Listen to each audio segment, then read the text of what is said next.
એટલી શરમજનક વાત છે.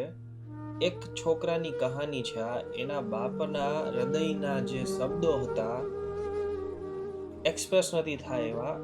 એના બાપે ફોરેન રહેવા માટે એના બાપાએ કેટલા રૂપિયાની લોન લીધી, ગામમાંથી મહેનત કરીને. હીરા ઘસુના ફેમિલીમાંથી છે, તો એના ફાધરે લોન લીધી, ગામમાંથી પૈસા ભેગા કર્યા અને છોકરાને ફોરેન મોકલ્યો. છોકરાને ફોરેનમાં મોકલવા સાથે એમના વાઈફ પણ ગયા, લાઈક એટલે છોકરો ને એની વાઈફ હશે એ બંને ગયા કપલમાં. ફોરેન જઈને એના બાપાને સાવ ભૂલી ગયો.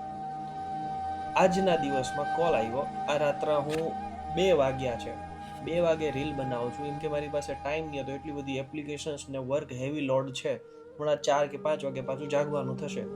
બટ સિનારીઓ એટલે મારે શેર કરવાનું એક મન થયું કે લોકો વચ્ચે શેર કરું, જેથી કરીને બીજા ફેમિલીઝમાં પ્રોબ્લેમ ના થાય. તો વાત એવી હતી કે એમના સન અને એની ડોટર ઇન લો બંને ફોરેન જતા રહ્યા. 25-30 લાખ રૂપિયાની લોન લીધી હશે. હવે એનો છોકરો એના ફાધરના ફોન ઉચકતો નથી, એટલું જ કહે છે કે મારે તમારી સાથે કોઈ રિલેશન નથી. આવું તો શું એની લાઈફમાં થઈ ગયું હશે કે એના ફાધરને ભૂલી ગયો હોય, એના મધરને ભૂલી ગયો હોય. આટલા મોટા ખર્ચા કરીને હીરા ઘસુનો છોકરો, એટલે મીડિયમથી અંડર પરિસ્થિતિ હશે એની.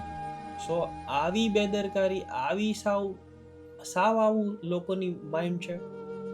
મે બી એની ઘર કંકાસનું હશે, એની વાઈફની કંઈક વાત હશે, કે એમના કોઈ પણ રીઝન હોઈ શકે. આપણે કોઈ પર્સનલ પોઈન્ટ આઉટ નથી કરવો, બટ યારો જુઓ તો ખરા, તમારા મા બાપે આટલું મહેનત કરીને તમને ફોરેન મોકલ્યા ને એ જ મા બાપને તમે કંઈક કોળિયો ખાવા માટે પણ તમે ન આપી શકતા હોય, તો તમારા પર ધિક્કાર છે.